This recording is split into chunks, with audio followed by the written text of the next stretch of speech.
परमेश्वर व भगवत गीता भूमिका से चर्चा कर रहे हैं।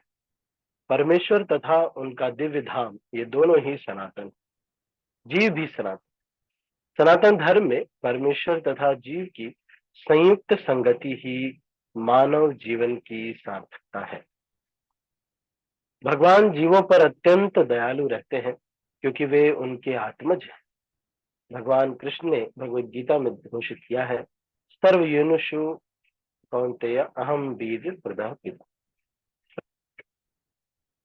निसंदेह अपने अपने कर्मों के अनुसार नाना प्रकार के जीव हैं, लेकिन यहाँ पर कृष्ण कहते हैं कि वे उन सब के पिता हैं।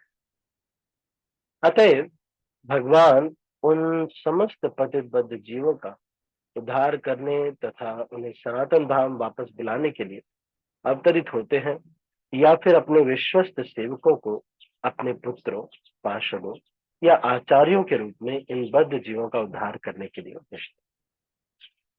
तो ये जो संसार में जीवात्मा हो क्या रहा है, जीवात्मा ये चाह रहा है कि मैं भगवान से अलग होकर के आनंद भोग करूं। तो जीवात्मा आनंद भोग नहीं कर पा रहा है, भगवान के आ, अगर अलाइनमेंट में नहीं रहता है तो वो आनंद भोग नहीं कर सकता। अब जीव ये सोचता है कि अलग अलग प्रकार से मैं क्या प्रयास करूं। तो हर व्यक्ति अलग अलग प्रकार का प्रयास करता है, लेकिन अगर उसके प्रयासों का लक्ष्य तत्प्रयासो न कर्तव्यो यद आयु वयः न तथा विन्दते क्षेमम मुकुंद चरणाम्बुजम। कह रहे हैं कि ऐसे प्रयासों को, श्रीमद् भागवतम का ये श्लोक है सेकंड कैंटो का, तत्प्रयासो न कर्तव्यो यद आयु व्ययः परम न तथा विन्दते क्षेमम मुकुंद चरणाम।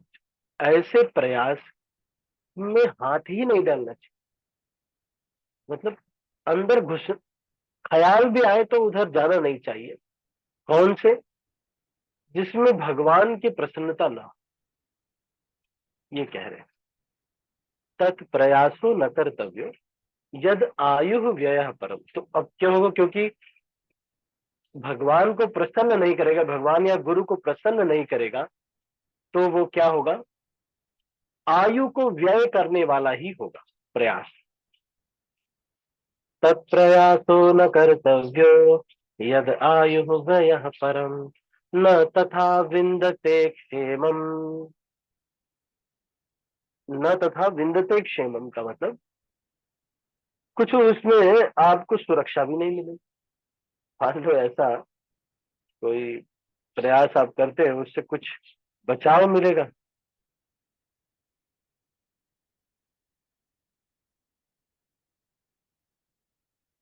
कोई बचाव भी नहीं मिलता है ऐसे प्रयासों से। हम सोचेंगे कि इससे हमें कुछ सुरक्षा मिलेगी, कुछ सुरक्षा नहीं, ऐसे ही बस आपका टाइम वेस्ट करने के लिए है ये। अच्छा, ये 7वें स्कंद का 6वां अध्याय का श्लोक है। तो मैंने गलत बोल दिया कि ये दूसरे स्कंद का है। तो श्रीमद् भागवतम में ये आ रहा है, तत्प्रयासो न, ये चौथा श्लोक है 7वें स्कंद के 6वें अध्याय का चौथा श्लोक। तत्प्रयासो न कर्तव्यो यद आयुर्व्ययः परम न तथा विन्दते क्षेमम Mukund चरणाम।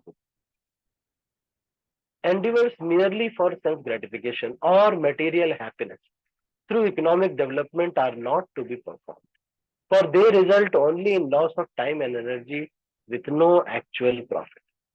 If one's endeavors are directed towards Krishna consciousness, one can surely attain the spiritual platform of self-realization. There is no such benefit from engaging oneself in economic development.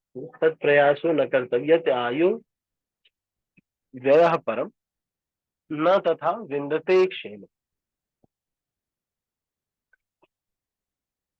तो कुशल क्षेम उससे ढंग से हो भी नहीं पाती है, और मुकुंद चरणाम्बुज तो नहीं मिलेगा, वो तो पक्का ही। तो ऐसे चीजों में हाथ डालना ही क्यों है? इसी चीज को यहाँ पर दूसरे तरीके से बोल रहे हैं। क्या कह रहे हो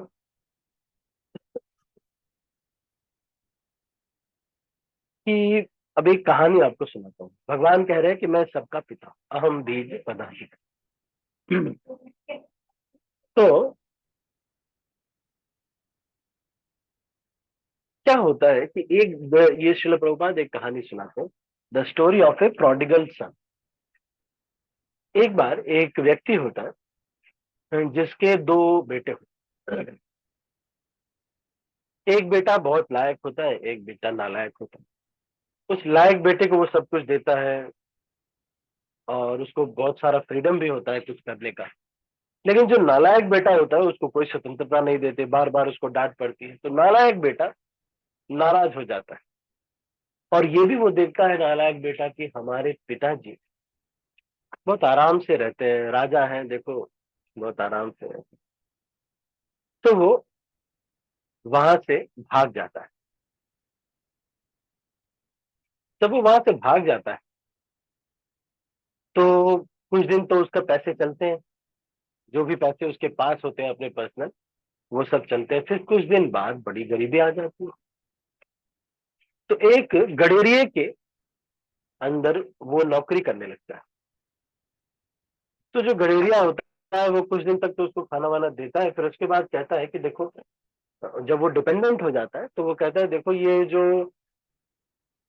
भेड़े तुम चराने के लिए ले जाते हैं, भेड़ चराने के लिए, तुम इनको ये जो स्पेशल एक चारा होता है वो देता है कभी कभी इनको खिलाने के लिए। तो बोलता है ये कुछ खिला दिया करो और बच जाए तो थोड़ा तुम खा लिया करो, यही तुम्हारा लंच होगा।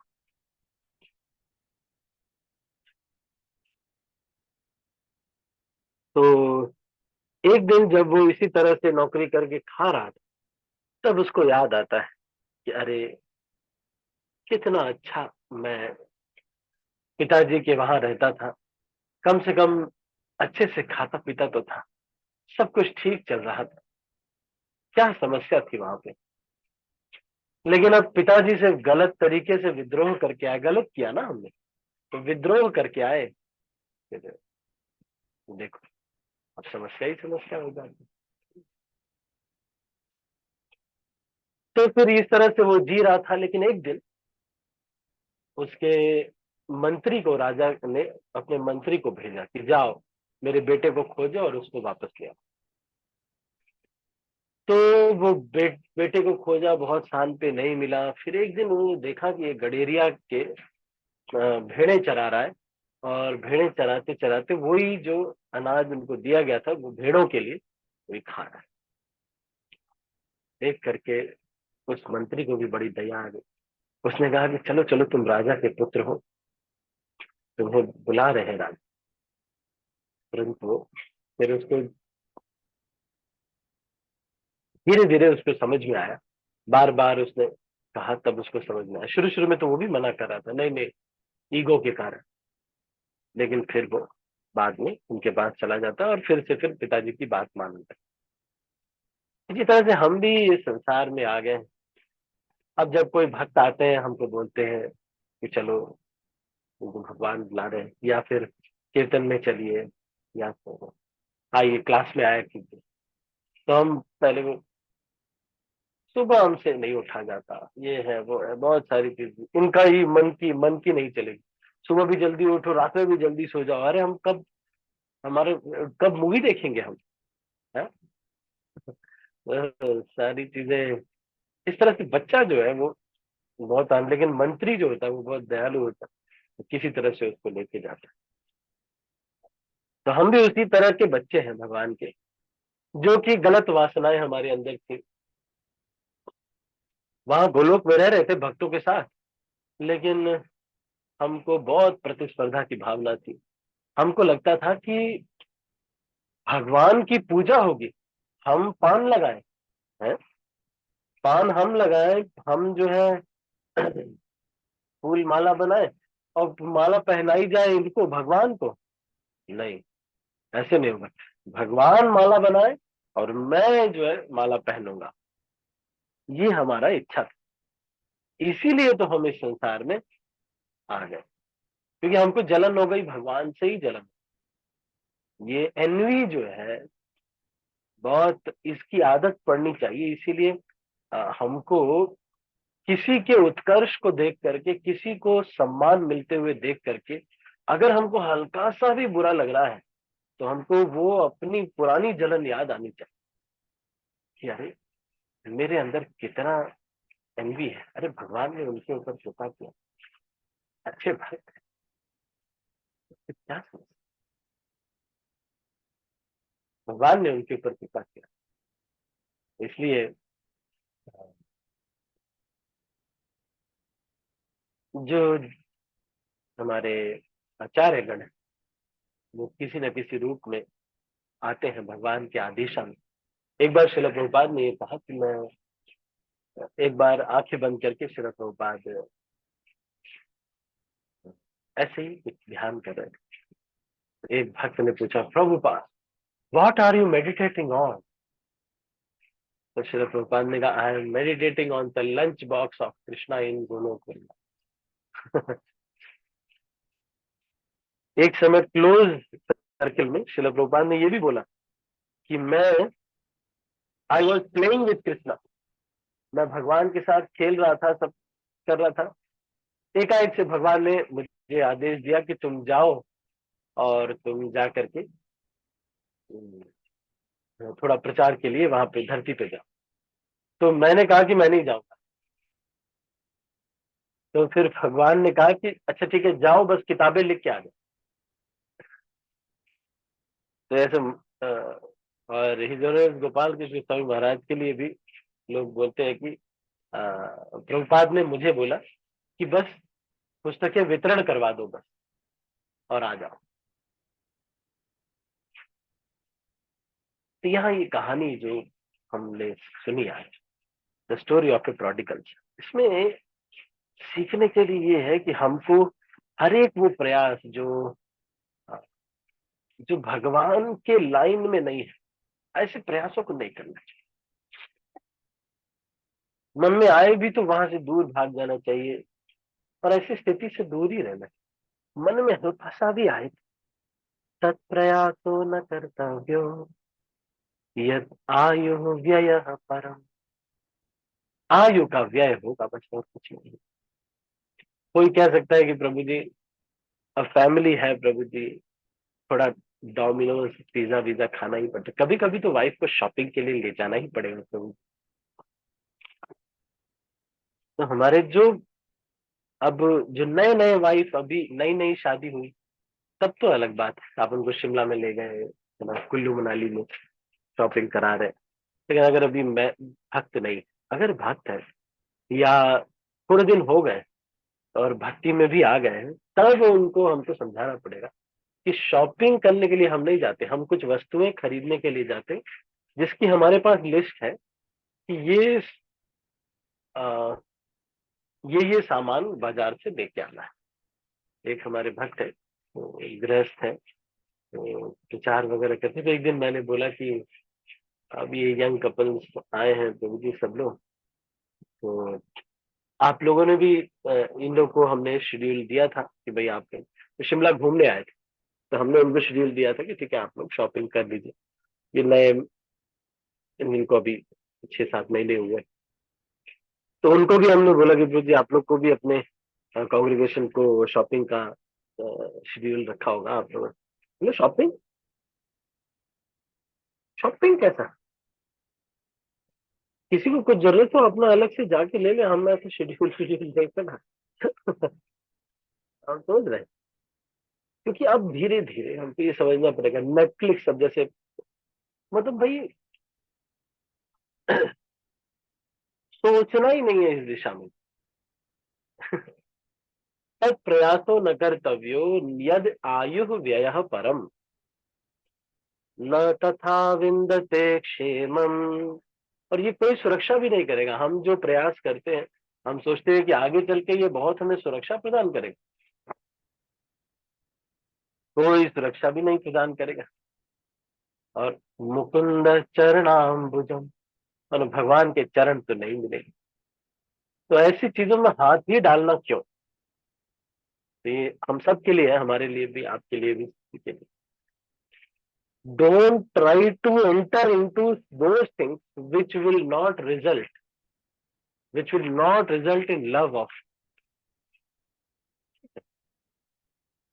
तो अभी इसको, इस श्रीमद् भगवद गीता की चर्चा को यहाँ पर क्लोज करते हैं। आपके मन में कोई प्रश्न तो नहीं है आज की चर्चा में? हमने थोड़ा ही चर्चा किया आज, थोड़ा सा कहानी हमने चर्चा की। तो आपके मन में कोई प्रश्न तो नहीं है? You have any question? और किसी को कोई, जो मैं ये बोलता हूँ ना अभी स्टार्टिंग में, तो जब आप जूम पे सुनते हैं है ना, पहली बार सुनते हैं तो फिर आपको लगेगा कि सर ये कहानी सुनाई। लेकिन जब आप इसको दोबारा सुनेंगे ना, ऑडियो राणा पाटिल को भेजते हैं ग्रुप्स में, है ना नहीं, अगर आप इसको दोबारा सुनेंगे ना, तब आपको थोड़ा ना क्लिक करेगा। अच्छा, ओ प्रभु जी सही बोल, है ना, या कुछ ऐसे, मतलब you will you will have you will have realization. जैसे वो कहानी मैंने बताई, the story of a prodigal, आपको मन में ये रेजोनेट करना चाहिए, अरे हाँ प्रभु जी सही कह रहे हैं। तो this is very very important. हम ऐसे प्रयास करते ही रहते हैं, नए नए ऐसे प्रयास करते ही रहते हैं, जिसमें कोई ऐसे ही टाइम पास, जैसे कपिल शर्मा शो देख रहे हैं, कुछ जरूरत नहीं है लेकिन वैसे ही देख रहे हैं। थोड़ा कभी कभी अम्यूजमेंट भी होना चाहिए। तो इसमें फिर हमारे लिए, अब ये सबके लिए, मेरे लिए भी कभी कभी आजकल ये चला हुआ है ना शॉर्ट वीडियोस, कभी हम भी देख लेते हैं। पर ये बहुत और भी बहुत सारी चीजें हैं। और हम सब के लिए ये सीखने के लिए है कि ऐसे प्रयासों को करने से कोई फायदा नहीं है, जिससे कृष्ण प्रेम प्राप्त नहीं होगा। तो उस दिशा में सोचना ही नहीं, वहां पे जाना ही नहीं, और वहां से दूर रहना जहां पर ये चीजें होती हैं। ठीक है। तो अभी हम अपनी वैष्णव भजनों की चर्चा शुरू करते हैं। उससे पहले जिन भक्तों ने 16 माला कर ली है कृपया हाथ उठाएंगे। All the devotees have chanted 16 rounds, please raise your hand.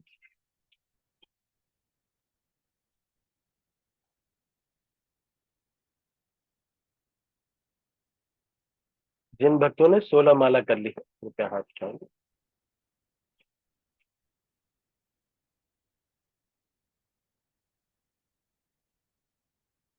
ठीक है, तो आज के टॉपर हैं सौम्य किशोरी माता जी, लता मौर्य माता जी, ऋतु माता जी, चारू गोपी माता जी, सुनील प्रभु, वृंदावनी माता जी, आशा आर्या माता जी, अनीता कमल माता जी, सुशीला माता जी।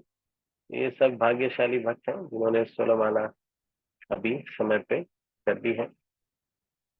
बाकी भक्तों को भी प्रयास करना चाहिए।